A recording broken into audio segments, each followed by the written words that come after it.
stay tuned because for the next 60 minutes, Motorsports Unlimited is on the air. Hi, I'm Jerry Bryant, and these are the lovely ladies of motorsports. And all this hour, we're going to have 60 minutes of action-packed excitement. All kinds of exciting things will happen. And we got the famous Bill Wildt, and we got all kinds of other good stuff that's happening all this hour. Motorsports Unlimited, 60 minutes of non-stop action. So let's go to the studio right now. Thanks, Jerry, and hi, everybody. Welcome to the studio headquarters of Chicagoland's most watched, most talked about Access television series. I'm Samantha Bentley, and this is the 989th edition of Motorsports Unlimited. The title of this show is Odds and Ends 2005. Essentially, this means all the stuff Bill either forgot or screwed up last year that he wants to fix before we get into the meat of the new season. We didn't realize this was happening every year until we checked our records and noticed this seems to have become a tradition. You're going to see a little of everything on today's show, including a long overdue update of Chuck's Fiero. But first, we have to take care of some business from the World of Wheels car show. To do it, Bill and Chuck traveled to Willett's Coachworks in Orland Park, Illinois, to chat with one of the principals of the annual extravaganza. That is, World of Wheels. We are at Willett Coachworks. Am I saying that right? Yeah, Willett Coachworks. Okay. Why do I keep wanting to say Willett Motorsports? Was there ever a Willett Motorsports? There was a Willett Motorsports over on LaGrange Road, as well as Willett Coachworks at the same time. Okay, all yours though. Yeah. Okay. This is Harry Willett, and Harry Willett is a guy that is well known to the motorsport community. And you know, he's going to cringe at this because who he really is he's the previous John Langston. Fair enough? Well, a little bit more than that because I'm actually a partner in the show. Right. What I mean is that most of the guys know John Langston is the chairman of the World of Wheels show. And the way the World of Wheels show works is a very elaborate presentation, a company out of Detroit, Championship Auto Shows? Yeah, well, it's the Championship Auto Shows are based in Detroit. Based in Detroit. ISCA-sanctioned event. All right, and the World of Wheels, of course, is their Chicago, the World of Wheels here in Chicago is their Chicago effort on this show. And what they do, and it's kind of clever, I think, is that they always have a local chairman, a Chicago area guy, to be the chairman of the show because he knows the guys in the area and all that. And I think that's pretty helpful rather than come in from out of state and try to figure it all out, right? Oh, absolutely, without a doubt. Right, and John is just a terrific guy and a car guy and all that, and I'm sure you know all that. Oh, absolutely. But you used to do kind of what he does, right? Some of that? Oh, yeah, we did it actually. We did it for 28 years. Right, a long time. That's what I thought. Long time, both here and at the amphitheater. I remembered it at the amphitheater well, sure. We used to do the amphitheater speed and custom show. Right. We did that as well. All right, what you might not know about Harry Willett, I think everybody kind of remembers Harry from running the shows, is that he's also a gifted craftsman, and kind of a gifted craftsman along the lines of, I don't want to say what I like, because I like all of the guys, but we've talked about this on Motorsports Unlimited many times. Sometimes you build cars like Bob Delia that are so nice, they're going for the Riddler Award or something like that, that they can't be used. You build them with that intent that they cannot be used. Certainly Harry is capable of building cars like that and has built cars like that, as is another fellow that I'm thinking of, Brent Jarvis, also capable of operating at the highest levels. And of course Troy Trepanier and Boyd Coddington and Chip Booz. These guys are all capable of operating at the high. But that's not really your taste, is it? No, I like to, well, I mean, I built the show car when I won the championship with the Disco T back in the 70s, but, you know, since then we've been building cars that are show quality but street driven. You want to drive them? Absolutely. Brent Jarvis said the same thing. He says, I want to drive them, I want to race them. He says, I want them to be as nice as they can be, kind of show quality, but he wants to actually use them. Right. Okay, and that's sort of my taste too. I think that they ought to be used. In fact, Brent Jarvis was actually the guy that sort of explained the Bob Delia car to me and cars like that. He says, you just have to know going into it that your objective is that you're never going to use the car. That's not its purpose. It's just like if you spend $1 million on a NASCAR stock car, you're not going to go get groceries with it. That's not its purpose. And that's what happened with my Roadster. Back in the 70s, we originally built the T-bucket to drive on the street and got so carried away with it and then started showing the car. Then all of a sudden, it became from a street rod into a show rod. And so its history has been all shows forever. You know, the car very seldom got driven. And that's a shame. Well, it is a shame, and now I'm too big to fit into it. So, Well, in any event, so my point is, though, is that yes, he's involved in the shows and putting on the show presentations and everything, but more important from my perspective, he's a gifted craftsman. And Chuck, if you just broaden your shot a little bit, take a look around the shop and everything, this is kind of his personal area where he works on his own stuff. As a matter of fact, we're standing in front of a car that he's presently building right now that I absolutely love, because the first thing that struck me with it, not that there's anything wrong with a small block Chevy, and 95% of the cars at the shows are small block Chevys. This one's got a Viper V10. yeah, Viper V10. That's cool. Yeah, with a 6-speed, 9-inch forward rear end. And even a little bit more unusual, we were able to pick up a 10-port fuel injection off the 97 Le Mans Viper race cars. So. Is that going to be streetable? Oh, yeah. It's still management controlled by the computer, map sensor, the oxygen sensors and the whole deal. So you still spend a lot of time building cars? You personally? Yeah, well, Your own car, I mean. Yeah, right. Yeah. And all this, he's got an English wheel back there and a plenishing hammer. You've got all the stuff for both machine work and sheet metal work. Correct. Okay, and skilled with all of it. Oh, yeah.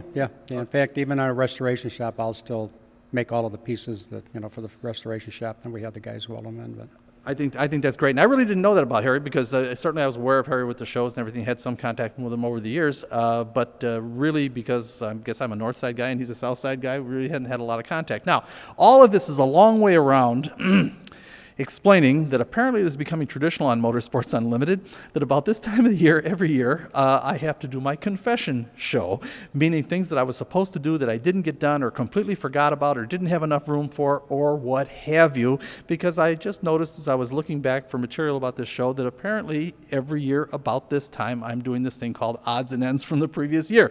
And I guess it's going to get worse as I get older, because I'm terrible at forgetting things now. We were at the World of Wheels, and there were two things that I didn't get done. And the first thing is that we shot a piece, just a gorgeous car, and an interesting car because it's all Mopar, yet it's a street rod. And I overshot the program, didn't have room for it in the program, and I wanted to make sure that we got that on the show. So the first, and then we'll get to the part, and the reason why we're down here with Harry, confessing my sins. But first I want to get this piece in, and I think you'll see as you watch. We'll get to that car in just a moment. Hi, I'm Patty Borwitz, and I want to mention how cool it is to find one of the principals involved in organizing the year's biggest, most elaborate show. World of Wheels is actually capable of building the cars himself. It's not just business for Harry Willett, it's passion. Now, let's check out the exquisite street rod Bill couldn't pass up. This is a show that I just cannot walk out of. The World of Wheels is incredible. I happen to be going by this car. We were done taping the World of Wheels show, and then I stumble on this one.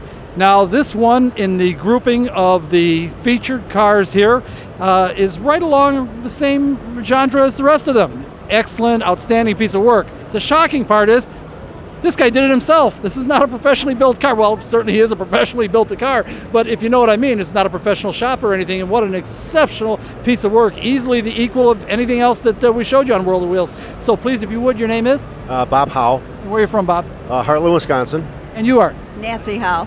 Okay, and did you do the work or he do it? No, he did it. Did you do any of the work? I watched him. You did nothing? Nothing. I just let him do it. Tell us what we got here.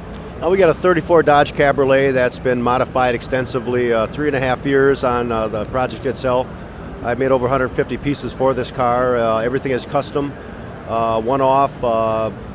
It's been widened, lengthened, lowered. I bought some frame rails and designed everything else myself and put it all together. Boy, you say that so casually. A couple of quick questions. First of all, very unusual to use a Dodge. 99% of them are Fords. Why Dodge? And I also noticed that you have a Mopar engine, so maybe you're just a Mopar guy. Well, my grandpa worked for Dodge Motors years ago, and my dad always had Chrysler products, so it was kind of natural that I stay along the same theme. What do you do with the car? Just basically show it, drive it, and enjoy it. No. I assume you trailered it here. Oh, yeah, we trailered it here. So you trailer it all the time, or? No. On nice days, we drive it. You actually drive it? Sure. Because, boy, it really looks like a showpiece. Thank you. Now, is there anything that you're particularly proud of on the car that I haven't noticed? Basically, all the billet on this car, it's all the shine to it is all polished aluminum. There's only two pieces of chrome on here. That's the rear half shafts. A lot of polishing, a lot of sanding. You say the half shafts, you must have an independent rear suspension. Yes, I do. What independent rear suspension did you use? It's a Heights independent rear suspension and front suspension. Corvette, you say? It's based on a Corvette Jaguar style. So you kind of built out of the pieces? Sure. Incredible piece of work. Just I take my hat off to you. It's an exceptional piece of work. But I'm done with you. I'm going to ask you to step out of the shot because I know what to do when we've got a pretty girl here. So if you would, we're done. And I'd like you to step over the display next to your car, if you would, please. Go ahead, step right inside. Like that, right next to your car. Okay, and I want you to look at our camera and I want you to say, Don't go away, folks. We'll be right back.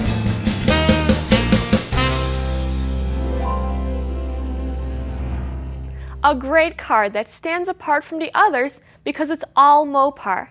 Now, if you'll recall, Bob Howe mentioned using a Heights independent rear end in his Mopar street rod.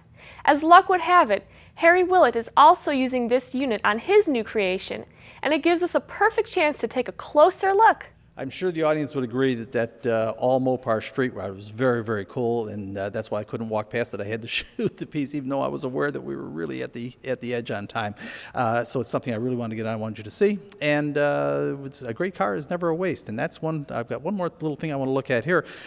This is something. Before we get to the rear end, because that's what I want to talk about for a minute or so. What are you building here? What is this? It's a 32 Ford, but what they call a hot rod special. So it's basically a sports car influenced hot rod. Back in the early 50s, late 40s, guys like A.K. Miller, Sterling Edwards built old hot rods, and they actually road raced them against Cadillac Ferraris. And, oh yeah, Cadillac Allard, even Curtis. And they road raced them against the Ferraris and Aston Martins and Jaguars in the 50s, and fairly successful. And what this is just a contemporary version of a hot rod special. Yeah. Well, it's quite a hot rod special. And Chuck, I want you to go back to the rear end because this is something that I really appreciate. And there's a reason. We've talked about this on Motorsports Unlimited in depth many, many times. The problem with these very, very light cars like T-Roadsters or something like this is that you end up with you have to be very, very careful with the unsprung weight, or you end up with a terrible sprung to unsprung weight ratio, and the rear ends of the cars literally become buckboards. Because the best example I always use is if you ever remember seeing little one-wheel trailers that used to hang behind the bumpers on cars, and if there was nothing in that trailer, that suspension never moved. The thing just flipped around behind, and it's kind of the same deal. You know what I mean? Wheel hop. Real wheel hop. So most of the guys, when they do them, it's easier to hang a big 9-inch Ford under there. Problem is, the big 9-inch Ford, it's a very heavy banjo unit and all that's unsprung weight, and the wheels and the tires and the banjo and the pumpkin and all that. I always like the independent rear suspension with this, and this one is particularly clever. I would have first looked at it and said, Jaguar, no, rear end section is too big for Jaguar. Corvette with a cover, what is it? Well, it's a Heights rear end. It's Very much like the guy with the that we just saw the piece. Yeah, sort of. We modified this one a little bit, but it's basically a Ford 9-inch center section with inboard disc brakes. It uses a sort of a modified Jaguar lower control arm with coilover shocks, and basically uses Corvette spindles. So it's sort of a hybrid of everything. Exactly. And what we're talking about here, folks, just to give you an idea, normally on your normal everyday passenger American automobile, all of this stuff here, these axles out here, all of this stuff would be kind of one unit, and all of it would sit on the wheels, and then there'd be springs, and the chassis would move separately from this. What this does is takes the heaviest part of the rear end, which of course is the ring and pinion. The heaviest part of the rear end is bolted to the chassis, so it moves up and down on the springs. It becomes sprung weight.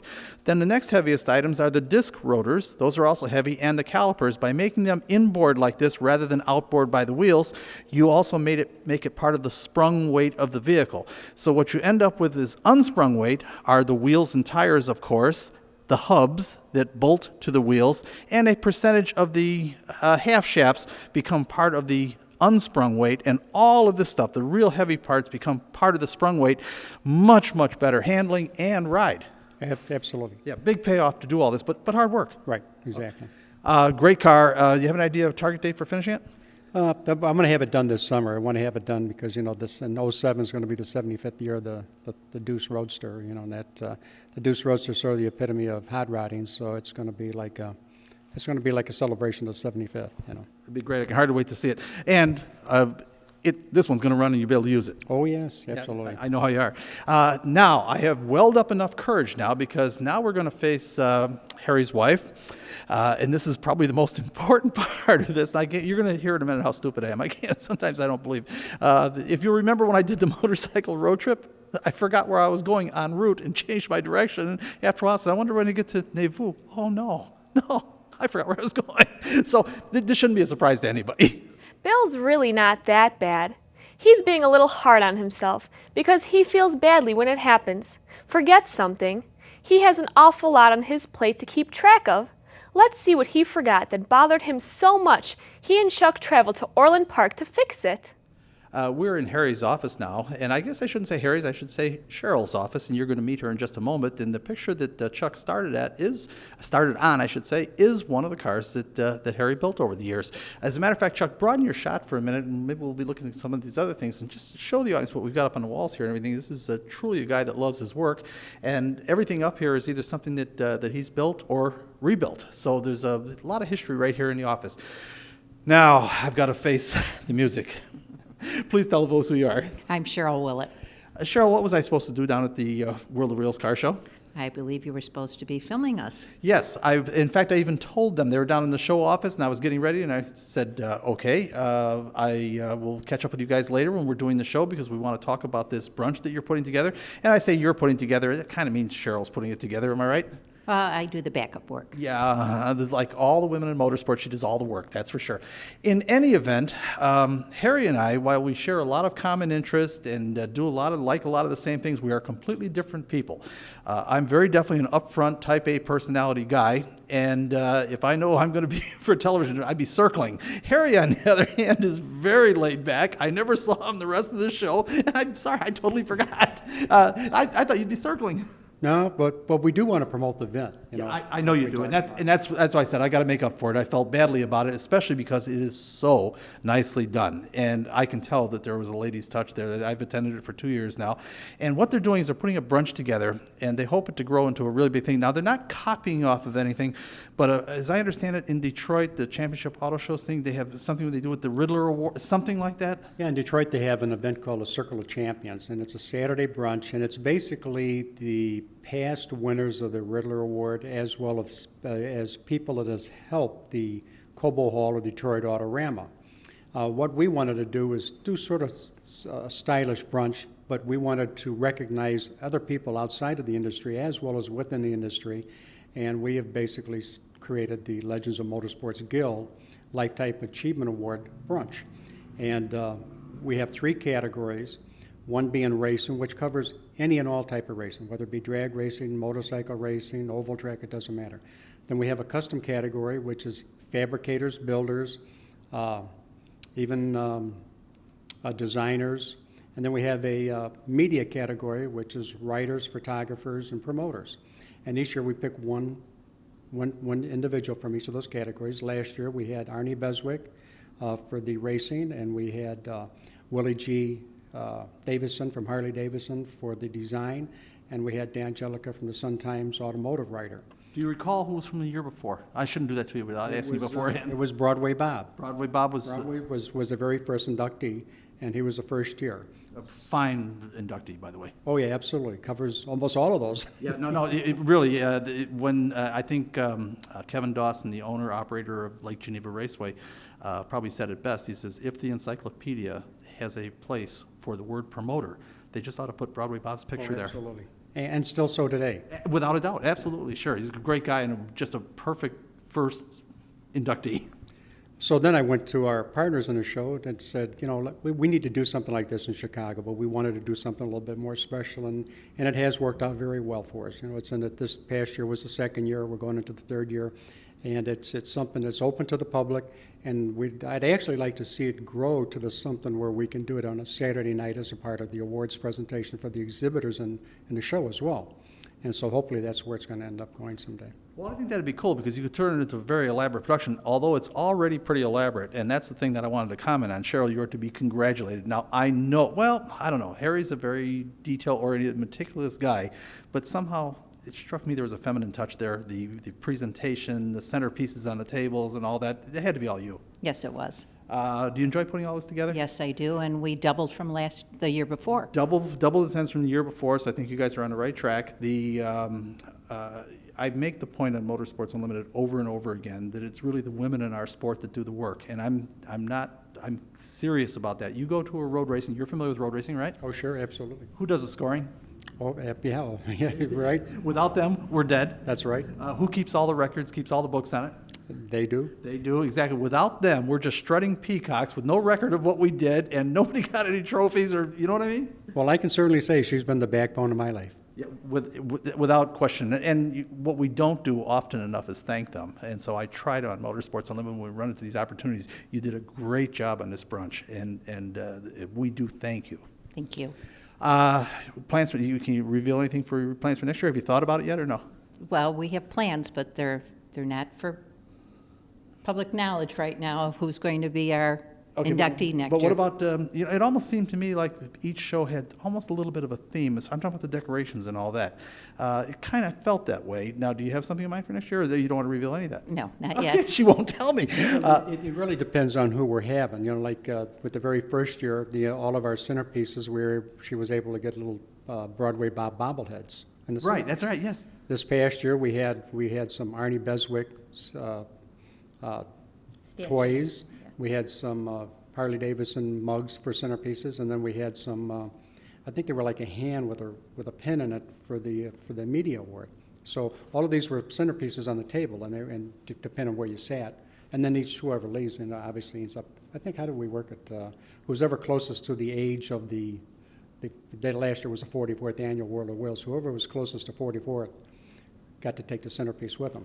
Right, it was very well done, and I can see you guys put a lot of thought into this, even the selection of centerpieces. That's correct. Okay, well, something that nice doesn't just happen, and I really encourage you guys to keep going. You're going to have your rough years, where, when things get started. There's always the beginning, and everybody's all happy, and then maybe a little like this year, double the attendance, and you're going to have a couple stumbles too. Don't get discouraged, because ultimately, I think you can end up what you're looking for, a huge production with maybe several thousand people attending, and I think that's what you have in mind, right? Well, I don't know about several thousand, but I would like to see it grow to the point where it's self-sustaining and it can turn around and be part of the Saturday Night Awards presentation, where the exhibitors can actually be part of it, and make it even more meaningful for the World of Wheels. And add another layer to the World of Wheels presentation. As well as being able to recognize some really true craftsmen and sportsmen within the Midwest that not always gets the recognition that they need like they do on the West Coast. You're exactly right, and we are so fortunate here. We have some of the most talented, gifted, creative people on this planet. Believe me, I've been doing this 20 years now, and every once in a while I still get my eyes popped open. We did a show up at a place called Fat Man's Inn, a motorcycle event that had several local chopper builders. Their work is the equal of any I've ever seen any place in the world. Just blew me away. So yeah, we've got plenty of talent around here, and it is time we start recognizing some of these guys for what they do, and that sounds like what you have in mind. Absolutely. You look I believe the statistics are that 70% of the magazines are sold east of the Mississippi, but all of the publications are on the West Coast. So it's obvious, it's easy for the media to go out there and shoot the guys building the cars in the local shops and everything else. We don't have that around here. So we need to have that recognition that's brought to some attention for these guys that really deserve it. Well, it is peculiar, especially because everybody knows my pitch. I've been doing it now for since before that, but formally since 1995. Is that the Chicago area is the birthplace of motorsport. It started here Thanksgiving Day, 1895, with America's first auto race, and it is peculiar that the publications all located themselves out in California when most of the real racing action and building and all that occurs right in the Midwest. It is a little bit peculiar. In any event, listen, I want to thank you guys. Now, we're not done here because he's got some other cool stuff, and I got some other stuff that I want to do and everything. But once again, I have more business to take care of that I screwed up on. And this is okay to fit in here now because this has to do with the Chevy Vet Fest that we just had. And the Chevy Vet Fest is now, it's not part of World of Wheels, but the same company that runs World of Wheels now owns the Chevy Vet Fest, so it's kind of under the same umbrella. Sort of, right? Yeah, Championship Auto Shows out of Detroit owns, has recently bought Chevy Vet Fest, and they're on their second production. Right, they did a great job on the first one. We were curious how it was going to go. They did it because Ken Hanna and Al Furkey and Ken Hanna set a very high standard there, and I was wondering, but you guys did great. You weren't involved with it, were you? No, not at all. Okay, but they did great. They really did. They maintained the high level and all that, and even came in with some new ideas. It was pretty cool. So I applaud them.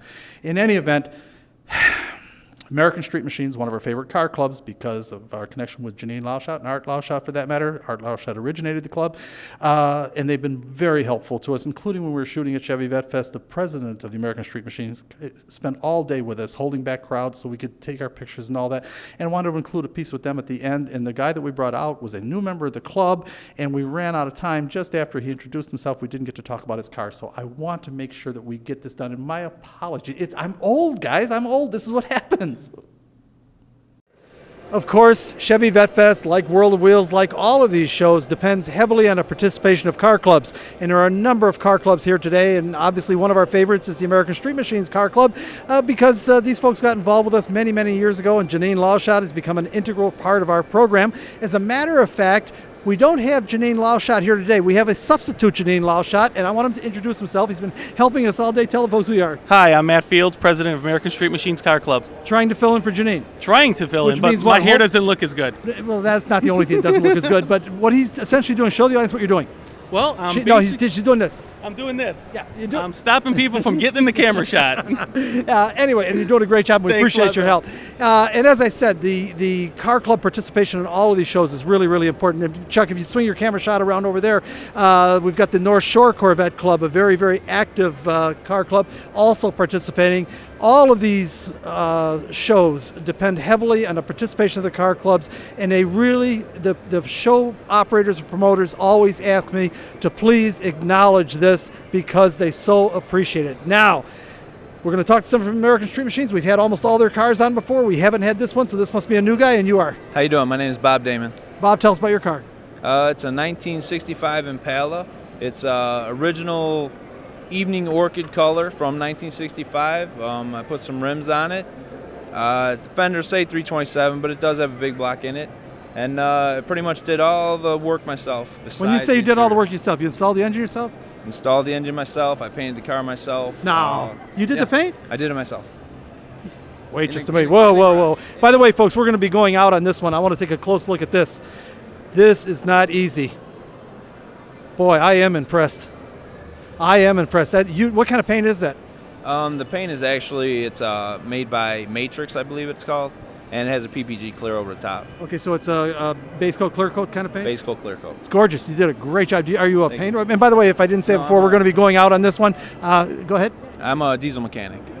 Well, what provokes you to take on a project like that? Diesel mechanic would seem quite different than the fine detailed work of doing a custom paint job. This gets me away from all the dirt and grime. What do you do with the car? Basically, I take it to shows. We cruise the streets and hang out. You seem a little young to appreciate a car of that vintage. How old are you? Actually, I'm 34 years old. Yeah, you'd really be too young. This wouldn't have been part of your teenage days. But not part of teenage days, but my dad had a few cars growing up, and it just stuck with me. So it stuck in your mind. That's why I wonder what provokes people to select certain, Right. And with you, it's you're reaching back from your childhood, something your father had. Is that about right? Pretty much, yeah. Future plans for the car? Future plans for the car is I got to redo some chrome on it. Bigger motor, maybe. Drag strip numbers? Drag strip numbers. It went 1380. It was 41. Oh, you've run it already? I've already ran it. Went 1380. It's 4140 with me in the car. Heavy car, 4,000 4,000 pounds. Yeah, heavy car. Needs a torque converter and a gear, and I bet you we get a low 13 out of her. Yeah. What about 12s? Maybe.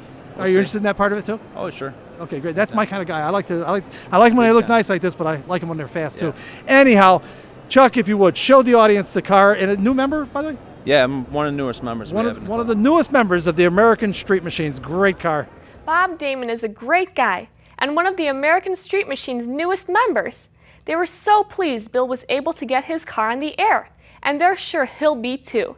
Now, Bill spotted something in Harry Willett's shop he couldn't resist showing you. The absolute king of hot rod engines for 25 years. Once again, my apologies to the American Street Machines guys. I sure didn't want to cut your piece short. What we have here now, and Chuck probably came off that a little bit too soon, is I want you to go back to it.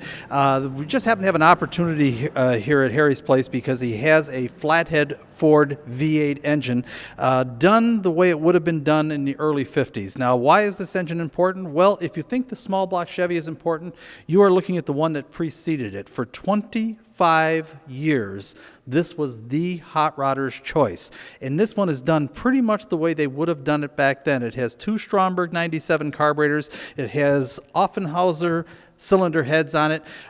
Do you know what the size is? Is this a Merc or a Ford? And do you know the difference? I shouldn't do this. It came out of 40 Ford. It came out of it, but you don't know if it had a Merc crank or not.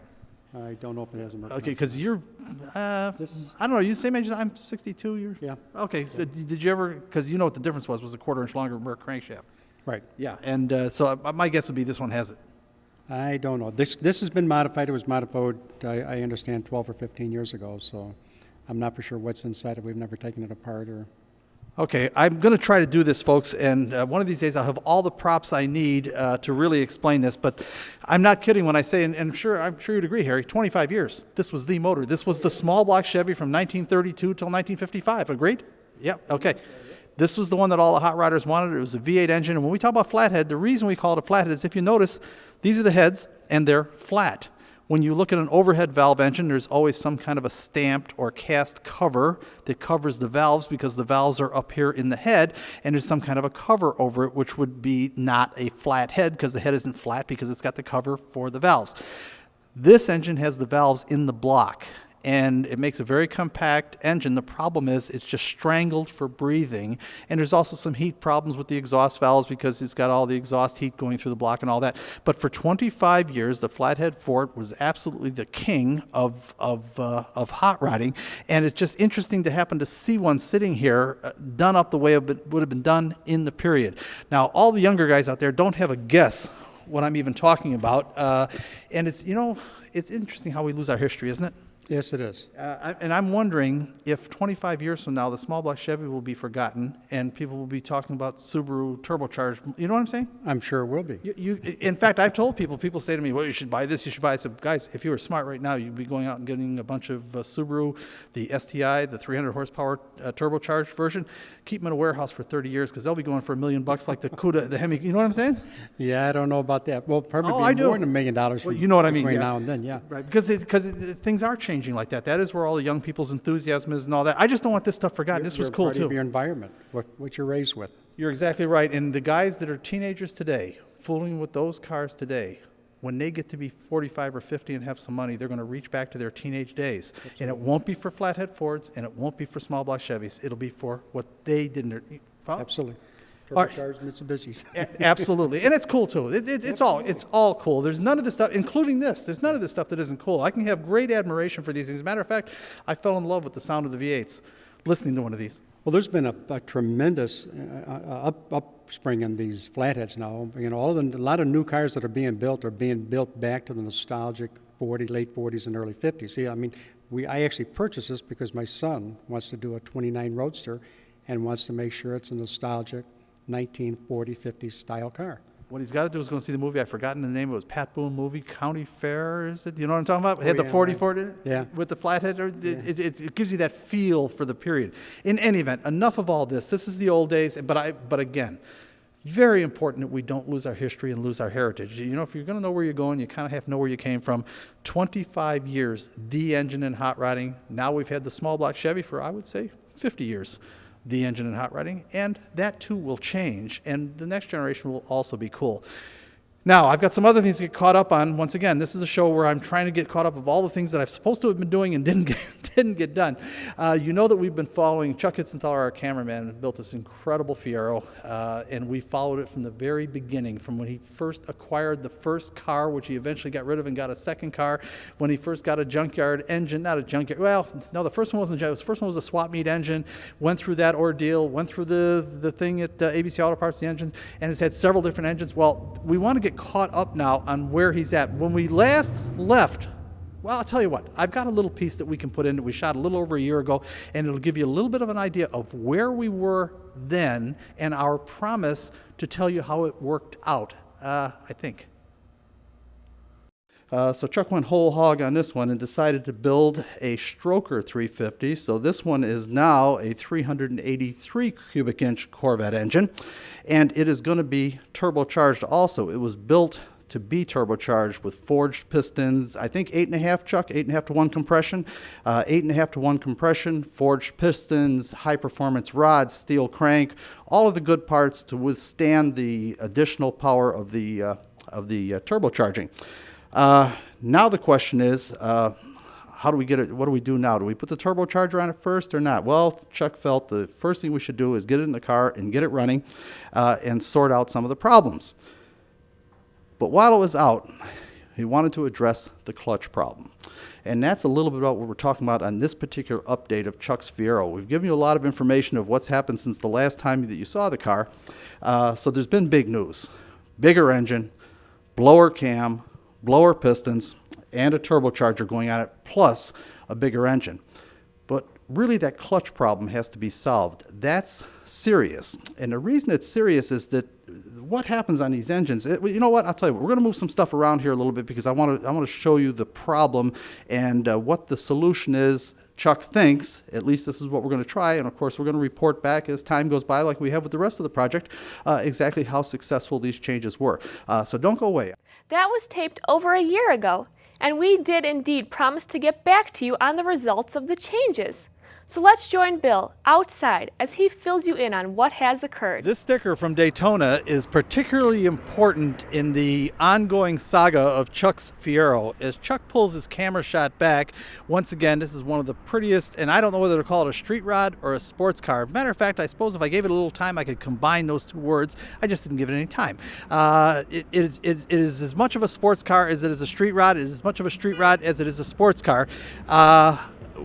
We are here to update it again from what you saw a year ago. The last time we had this on the air, it was just a little bit over a year ago now, and he was struggling with a clutch problem. And he went after the clutch problem with, as we talked about in that program, with a multi-plate, I believe it's Quartermaster, multi-plate clutch. It did not turn out to be successful. We had all kinds of concerns about the possibility that the low inertia weight of the clutch might be a problem getting the car off the line. Never really got that far. You have to remember the multi-plate clutches, what they are really for is competition cars like stock cars and things like that, cars that don't get caught in traffic and all that sort of thing, because the multi-plate clutch becomes sort of an on and off switch, kind of difficult to deal with in traffic and all that. And there were some fit problems and all the rest of it. And I'm going to have Chuck out in a little bit, and he's going to kind of explain it in better details. But he has now gone to another clutch solution. All in an effort just to try to resolve the fact that the original Fiero had 135 horsepower and a clutch size to match, and he is now producing probably in the area of 800 horsepower, and trying to get a clutch to hook up on this thing is really a task. As a matter of fact, when it was run at the drag strip, it's been run a couple of times. Chris DeSalvo ran it once and ran a 1276 or something, and Paul, our neighbor Paul, ran it once and got it into the 12.6s, but all the time clutch slipping all the way. So if we get that clutch hooked up, we know there's a lot more better numbers in the car. Most important though, that's talking about a part of the car's purpose, is producing big numbers and horsepower and all that. That's part of it. We've got a lot more to talk about though, because most important to me is Chuck just got back from a 3,000 mile trip to Florida. I think that's pretty cool. He drove this thing all the way down to Florida, participated in this very important show that has an entire Fiero section, won the award for the longest distance driving the car and all that. And I think that's as much of a test of a car and as much of a test of the workmanship as producing the big numbers at the drag strip. They're all important, but I know of very few cars that are producing big numbers where somebody actually takes them on a 3,000 mile road trip. So I thought that was pretty cool. Now, to refresh your memory, I want to show you the run that this car, I think this is one with Chris DeSalvo in it, the run that this car made with Chris DeSalvo in it. And I want you to, again, pay particular attention to listening to the clutch so you can get an idea of what he was trying to solve there. And by the way, I'm not so sure how serious he was about solving it, because he upped the horsepower by several hundred, which just exacerbates the problem. The run you're about to see features Chris DeSalvo driving. The car had a smaller engine and turbocharger at the time, yet the clutch slippage was serious. At this time, the car still had the single plate clutch. Listen carefully to the shifts.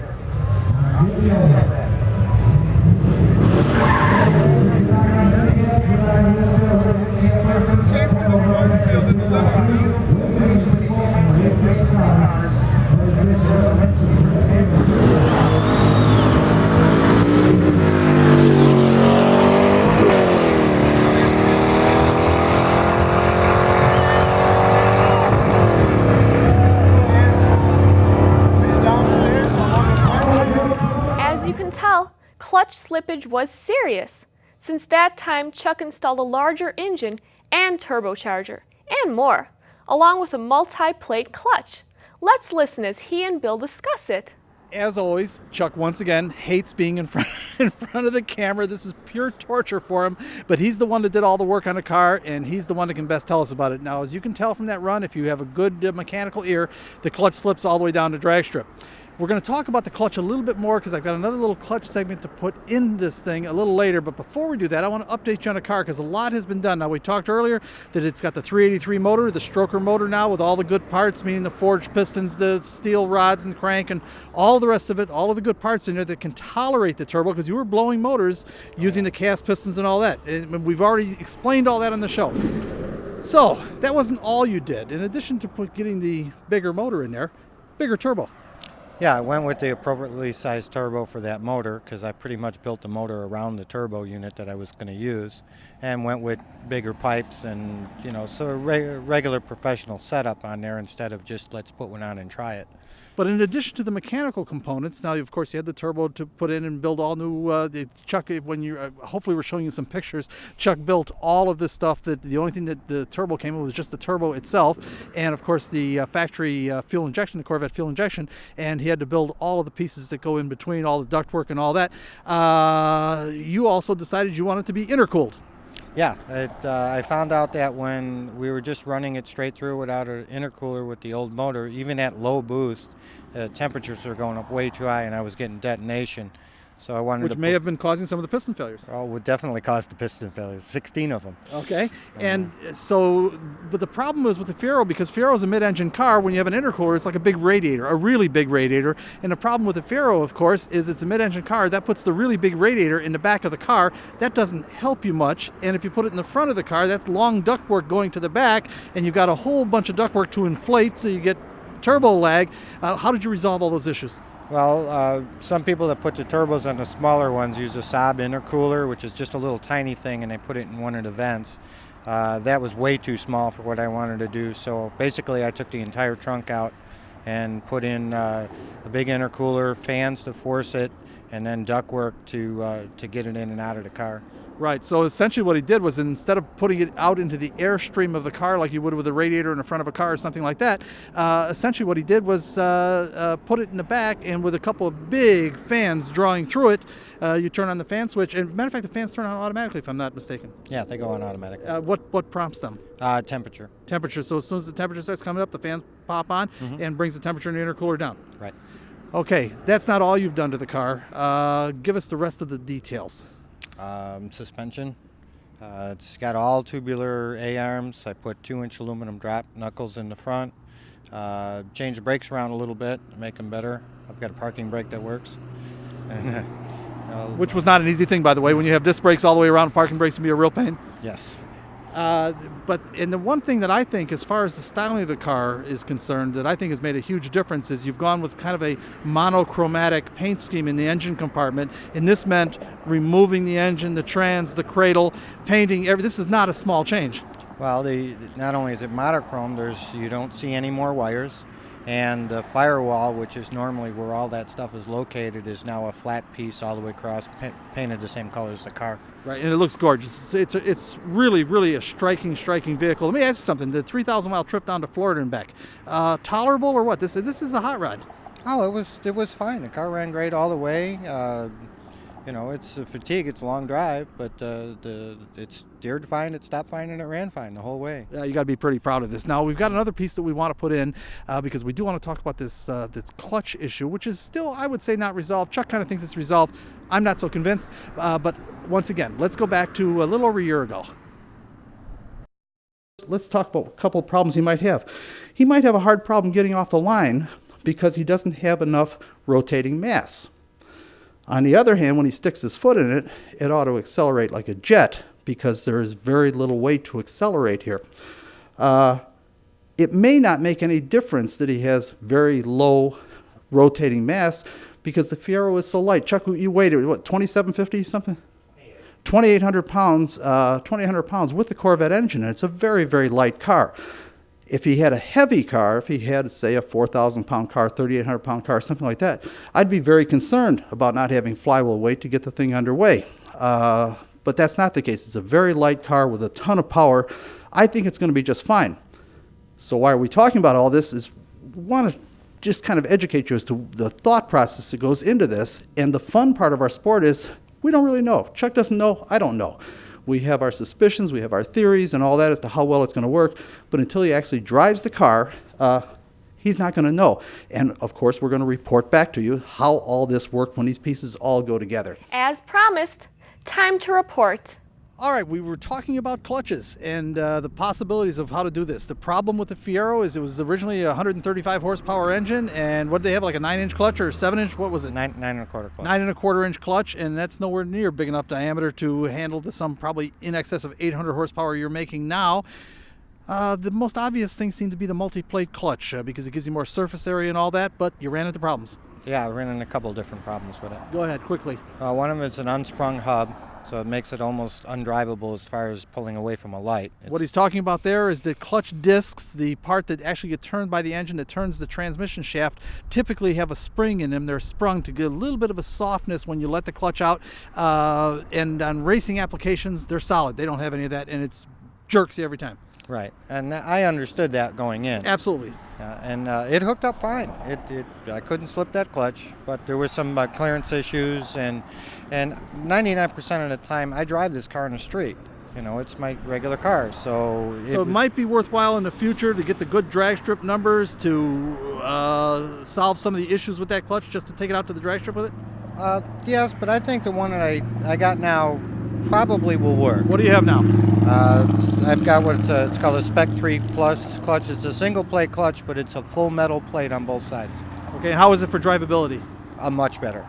Yeah, less pedal pressure, and it's a sprung hub, so pulling away from the lights, I don't have to squeak the wheels every time. Okay, so for drivability, you're satisfied with what you have now? Oh, it's wonderful. Okay, and we just don't know yet if it's going to hold up at the drag strip when you really hammer it, right? We'll find out. Yeah, we'll find out. Anyhow, like I say, these are the things we'll keep reporting back to you.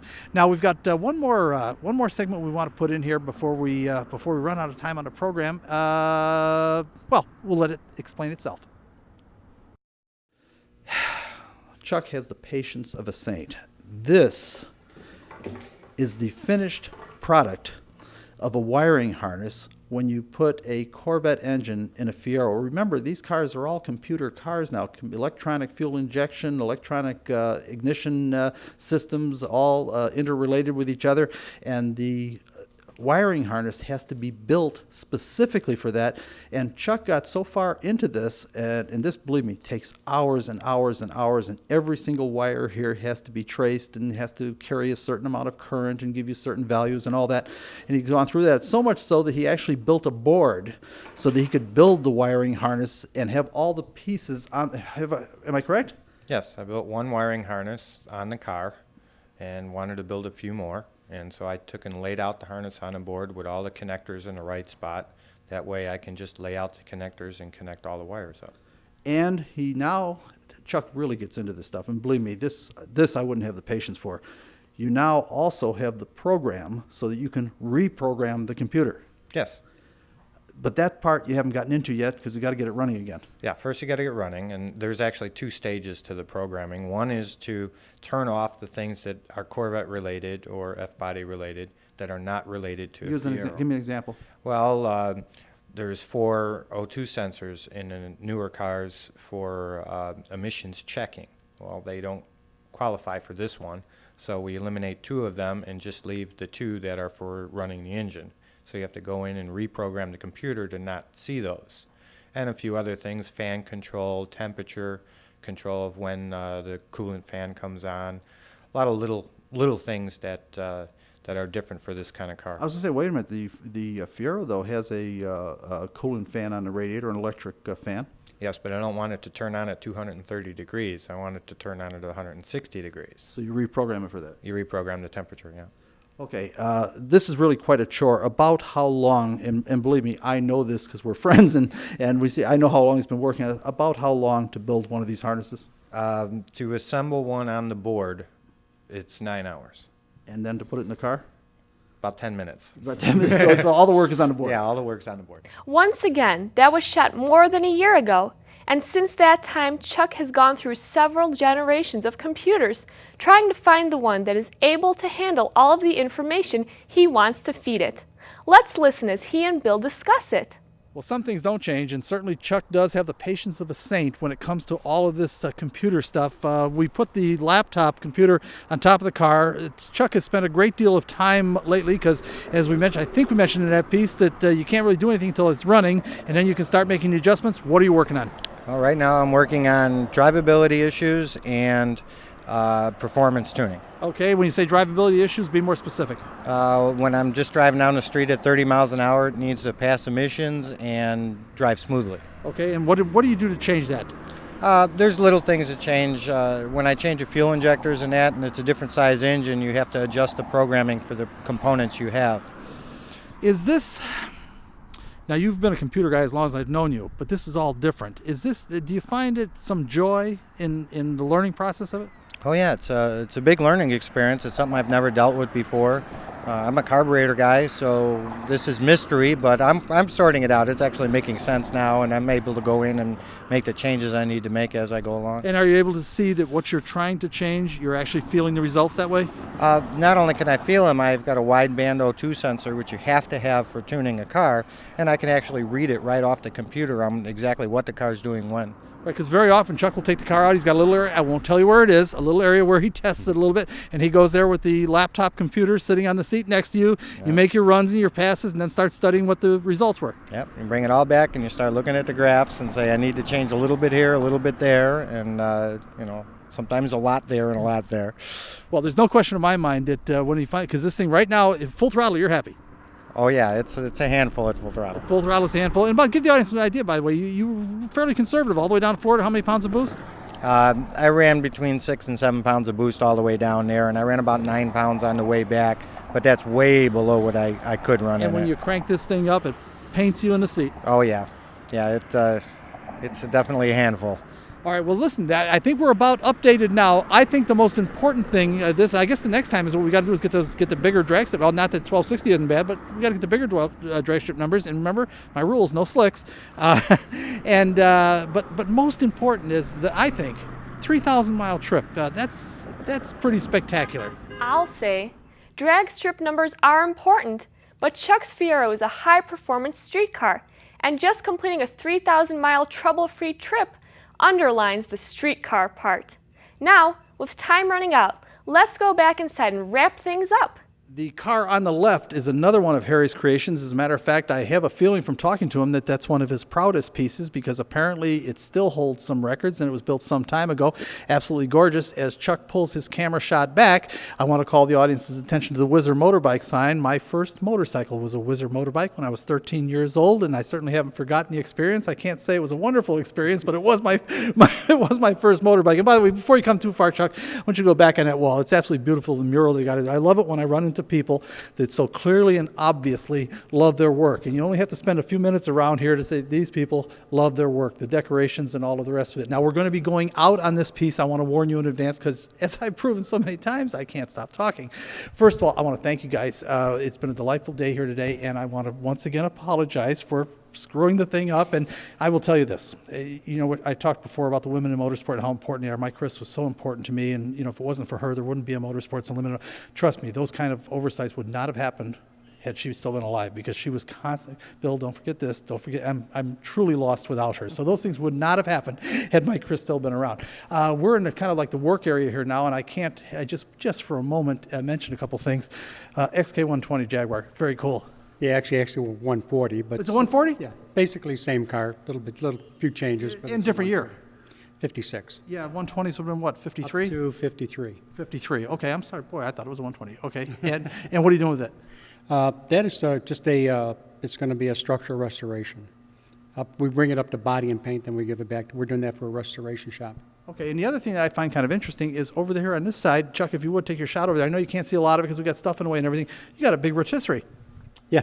That's very cool. I like that. Yeah, that's a 57 Chevy. It's going to have an LS2 motor. It's going to be a street machine. How hard is it to rotate it with the car in there? Does it take several guys, or is it on big bearings, or what? This particular car, this is a little bit heavier car. You know, it takes two guys to flip it around. Because I would think it would kind of get off balance a little bit. You know, want to tip toward one side or the other more. Right. Yeah, you just get, once you get the weight control, you know, then it just in place and pin it. And what we're talking about, folks, is that this entire thing is like a big rotisserie spit. And you can turn Bill, the car to work that's on all you can fix today because we're out of time, with only enough left to acknowledge the fine work of our award-winning production team, including Chuck Itzenthaler, Sue Casanda, our webmaster, Frank Barbalace, Rena Borwitz, and Tom McGrady. Special thanks to JBTV's Jerry Bryant. Music is created for us by independent artists Roger Pauley and Jerry Herbert. Of course, we have to take a moment to thank the stars of this edition of Motorsports Unlimited. Patty Borwitz, Janine Lauschat, and our host, Bill Wildt.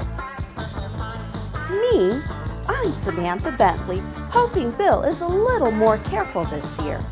If not, there will be another Odds and Ends show about this time next year. Thanks for watching. See you next week. This program made possible in part by support from PB Food Products, located on 47th Street at Western Avenue in Chicago, Illinois. This program made possible in part by support from J.C. Whitney & Company, located just off I-80 at the Utica exit in LaSalle, Illinois. This program made possible in part by support from Jimmy's Red Hots, located on Grant Avenue and Pulaski Road in Chicago. Motorsports Unlimited is produced by Bill Wildt, president of the Motorsport Advancement Crusade. This program made possible in part by support from the Chicagoland Toys for Tots Motorcycle Parade, held on Western Avenue in Chicago, the first Sunday in December. This program made possible in part by support from ABC Auto Parts, located on Ashland Avenue at 138th Street in Blue Island, Illinois. This program made possible in part by support from Bridgestone Firestone and your local Bridgestone Firestone tire retailers. This program made possible in part by support from Copy That, located in the County Farm Plaza at County Farm Road and Army Trail Road in Carroll Stream, Illinois. Motorsports Unlimited was created to raise public consciousness, understanding, and appreciation of the motorsport community and their activities. You can contact us by email at msutv.com, or you can write to Motorsport, P.O. Box 66242, Chicago, Illinois, 60666.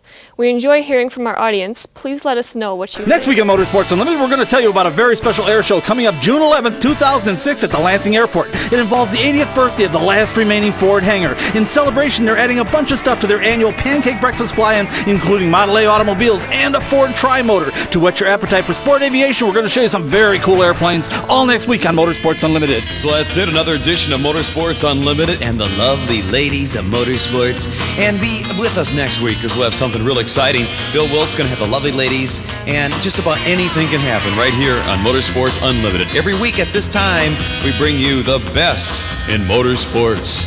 So be seeing ya. Bye-bye, and keep on rocking.